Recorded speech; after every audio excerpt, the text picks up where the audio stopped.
ওয়াল্লাযীনা ইয়াবীতুনা লিরাব্বিহিম সুজদান ওয়া কিয়ামা।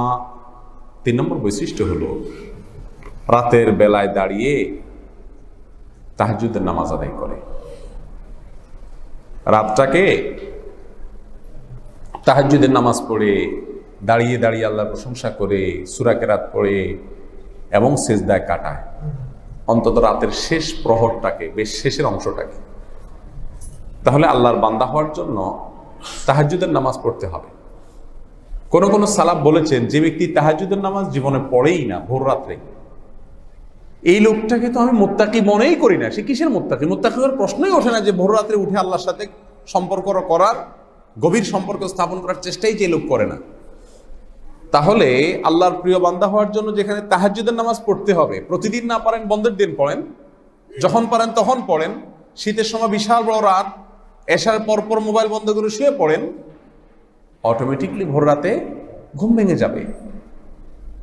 অজু করে শীতের কাপড় চোপড় পরে জায়নামাজে দাঁড়িয়ে দুই রাকাত করে নামাজ পড়েন, এবং যেই ঘুমটা সকালে ঘুমাইতেন ওইটা সন্ধ্যা রাত্রে আগে আগে শুয়ে পড়ে ঘুমান। এগুলো খুব কঠিন কোনো কাজ না। তাহাজ্জুদের কথা বললে আমরা আজকাল তো মনে করি যে তাহাজ্জুদ এই যুগে ফজরই পড়তে পারি না আর বলে তাহাজ্জুদ। আসলে তাহাজ্জুদ খুব বেশি কঠিন কোনো কাজ না, শুধু লাইফস্টাইল চেঞ্জ করতে হবে, রাতে তাড়াতাড়ি শোয়ার চেষ্টা করতে হবে। এটা আমাদের স্বাস্থ্যের জন্য ভালো, এটা আমাদের বডির ইমিউন সিস্টেম বৃদ্ধি করে, এটা আমাদের মানসিক প্রশান্তির কারণ। রাতে তাড়াতাড়ি শোয়া, রাতে দেরিতে শোয়া, এটা কখনো আমাদের স্বাস্থ্যের জন্য ভালো কিছু না। কিন্তু আমরা সবাই আজকাল গ্রামে শহরে 11টা 12টার আগে শোয়াটা তো কথা আমি সহ আমরা কল্পনাই করি না, অথচ এটা করা উচিত। করলে তাহাজ্জুদের অভ্যাস তৈরি হবে ইনশাআল্লাহ। ভোর রাতে তাহাজ্জুদ পড়ার পর একটু মাঝে মধ্যে পড়ে দেখেন, যাদের পড়া হয়ে ওঠে না তাদের সাথে প্রতি আরজ করতেছি, মাঝে মধ্যে একটু সন্ধ্যা রাত্রে তাড়াতাড়ি শুয়ে একটু ভোর রাত্রে উঠে 2-4 রাকাত নামাজ পড়ে দেখেন, তাহাজ্জুদ যেদিন পড়া হবে ওই দিনটা আপনার একটু ভিন্নভাবে কাটবে, দেখবেন মানসিকভাবে খুব প্রশান্ত মনে হবে। আপনি এক ধরনের আস্থা অনুভব করবেন যে আজকে আল্লাহর সাথে আমার একটা বিশেষ মিট হয়েছে ভোর রাতে। সারাদিন সেটার একটা প্রভাব আপনার মনের উপরে থাকবে ইনশাআল্লাহ, প্রশান্তি অর্জন করবে।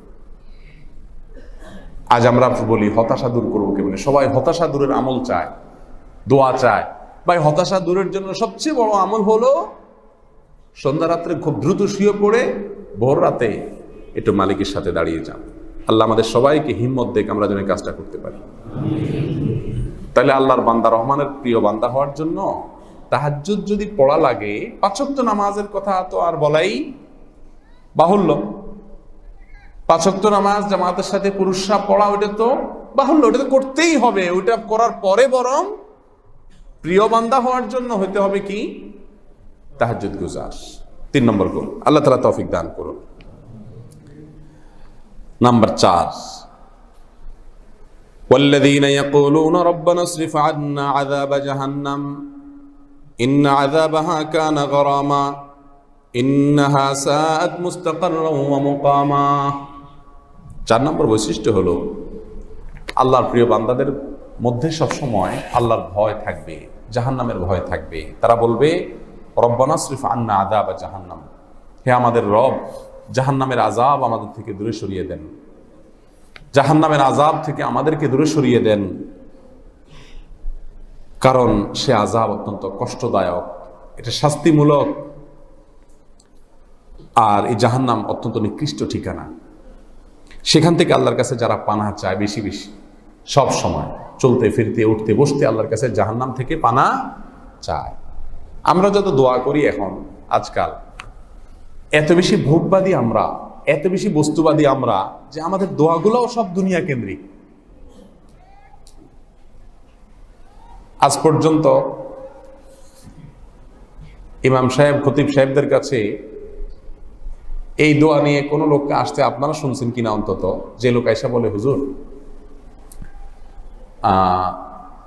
আমার জন্য একটু দোয়া করেন, আল্লাহ যেন আমাকে জাহান্নামের আযাব থেকে বাঁচায়। শুনছেন আপনারা এরকম? কি শুনেন সাধারণত? কি দোয়া চায়? বেশিরভাগ দোয়া হলো, হুজুর বাড়িটা করছি, একটু আসেন দোয়া করে দেন, আল্লাহ যেন বরকত দেয়। আলটিমেট দুনিয়া, ঠিক কিনা বলেন? হুজুর বিয়ের সিদ্ধান্ত নিয়েছি, হুজুর যেন একটু ধরা না খাই, যেন একটু দোয়া করে দেন। নতুন দোকান ধরছি হুজুর, যাতে ধরাটা না খাই, একটু দোয়া করে দেন। দেখেন দোয়াগুলো আল্লাহর কাছে চাওয়াও সব ছোট লোকই চাওয়া, দুনিয়া চাওয়া নিষেধ না। আল্লাহ নিজেই শিক্ষা দিয়েছেন, রব্বানা আতিনা ফিদ দুনিয়া হাসানা। দুনিয়া চাইতে পারেন, কিন্তু শুধু দুনিয়া চাওয়া আল্লাহর কাছে এটা ছোট লোকই চাওয়া। প্রধানমন্ত্রী যদি আপনাকে বলে যে আপনি আমার কাছে কিছু চান, আপনার জন্য আমি কি করতে পারি, আপনি বললেন মাননীয় প্রধানমন্ত্রী আমাকে আপনি 500টা টাকা দেন, আমি কিছু মুদি দোকান থেকে কেনাকাটা করবো, মানি ব্যাগটা রেখে আসছি, আমি 500 টাকা দেন। বলেন, এটা প্রধানমন্ত্রীর কাছে 500 টাকা চাওয়া এটা যেরকম হাস্যকর, আল্লাহ রাব্বুল আলামিনের কাছে শুধু দুনিয়া, রুটি রুজি আখির এগুলো চাওয়া এরকম হাস্যকর। আপনি এগুলো চান, আল্লাহ তো শিক্ষা দিয়েছেন, রব্বানা আতিনা ফিদ দুনিয়া হাসানা ওয়া ফিল আখিরাতে হাসানা। আল্লাহ তোমার কাছে দুনিয়াও চাই, তবে এর চেয়ে বড় চাওয়া হলো দুনিয়াতে কয়দিন আর বাঁচবো, দেখতে দেখতে শেষ হয়ে যাবে।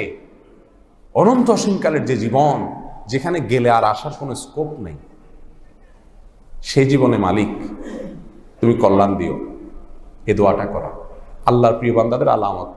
শুধু দুনিয়া চায় না, শুধু পয়সা কড়ি চায় না, শুধু ঘরবাড়ির উন্নতি চায় না, জান্নাতের উন্নতি চায়।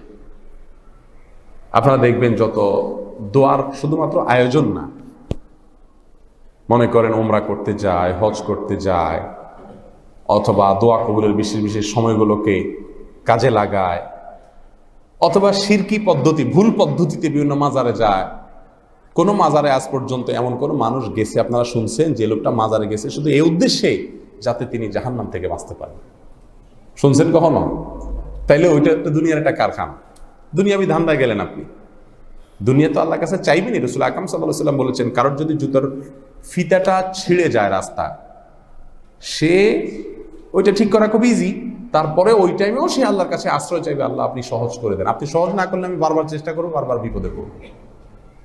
ওই টাইমেও আপনি দুনিয়া আল্লাহর কাছে চাইবেন, চাওয়াটা দোষের না, কিন্তু শুধু দুনিয়া চেয়ে স্টপ করা এটা হলো দোষের। এই জন্য আল্লাহ প্রিয় বান্দাদের আরেকটি বৈশিষ্ট্য, 4 নম্বর বৈশিষ্ট্য উল্লেখ করতে গেলে বলেছেন, তারা জাহান্নাম থেকে আল্লাহর কাছে বেশি বেশি কি চায়? পানা চায়। নাম্বার 5, তারা মিতব্যয়ী হয়। মিতব্যয়ী হয়, তাদের ব্যয়ের মধ্যে অপচয়ও থাকে না, কৃপণতাও থাকে। তারা মধ্যম পন্থা অবলম্বন করে। আল্লাহ তাআলা সব ক্ষেত্রে মধ্যম পন্থাকে পছন্দ করেন, কোনো ক্ষেত্রে আল্লাহ তাআলা বাড়াবাড়ি পছন্দ করেন। মধ্যম পন্থা কিভাবে করবে অবলম্বন, আল্লাহ তাআলা সে সম্পর্কে বলেছেন, والذين إذا أنفقوا لم يسرفوا ولم يقتروا وكان بين ذلك قواما। আল্লাহ তাআলার বান্দা, রহমানের বান্দাদের আরেকটা বৈশিষ্ট্য হলো, তারা যখন খরচ করে অপচয় করে না, অপব্যয় করে না, আবার কৃপণতাও করে।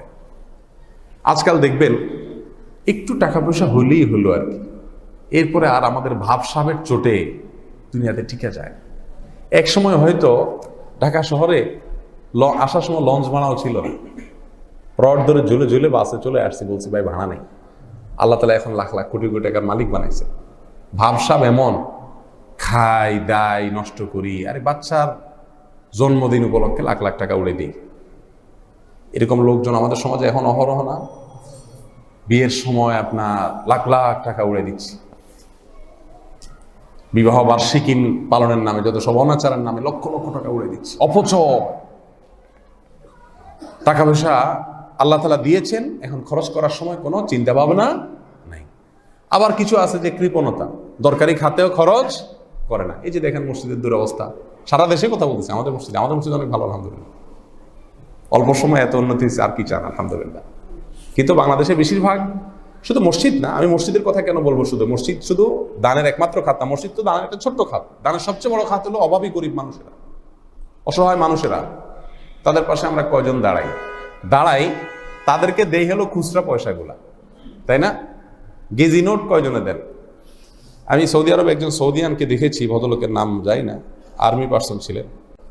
আমি দেখতাম যে ওনার পকেট থেকে অনেক দিন খেয়াল করছি, একদিন দুদিন না, গরিব বা কোনো অভাবী মানুষ যদি হাত পাততো তো পকেটে মানিব্যাগে যেটা থাকতো পুরোটা উঠে দিতেন।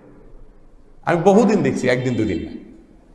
এরকম মানুষ তো আমাদের সমাজে খুঁজে পাওয়া যায় না, যে গরিবকে দেওয়ার সময় শুধু খুচরা কয়েন খোঁজে, যেগুলো পড়ে যাবে মানিব্যাগে ভেজাল ভার, ওই বোঝাটা গরিবের দিয়ে আমরা যান বাঁচাই।